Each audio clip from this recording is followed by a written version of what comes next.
Asher, ano na yung mga napag-usapan ngayon dyan sa Senado kaugnay sa usapin sa flood control?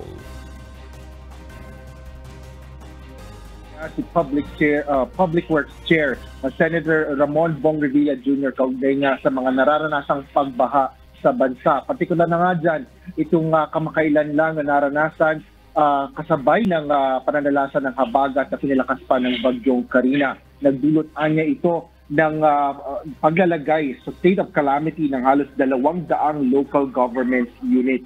Mahigit 4 na kalahating milyong individual naman ang naapektuhan habang mayroong 39 na nasawi bunsod ng mga pagbaha. Sa opening remarks ni Senator Revilla, kinwestiyon ito ang mga flood control projects ng mga kaukulang ahensya, pangunahin na ang Department of Public Works and Highways. Ayon sa Senador, nasa 244 billion pesos na pondo ang inilaan para sa mga flood control projects ng DPWH. Ngunit hindi nararamdaman ng taong bayan ng mga proyektong ito dahil sa mga nararanasang mas matitindi pang pagbaha.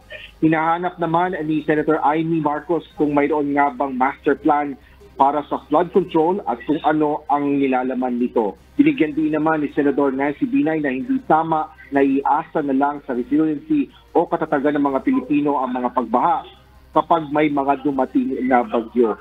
At tinawag naman ni Senador Joel Villanueva ang kanyang presentation na anlibaha dahil sa mga hindi natatapos na problema sa flood incidents sa kabila ng ilang ulit na rin ang napagdinig ng Senado kaugnay nito.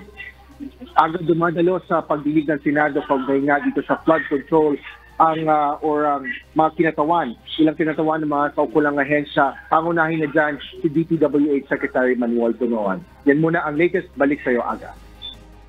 Maraming salamat, Asher Cadapan Jr.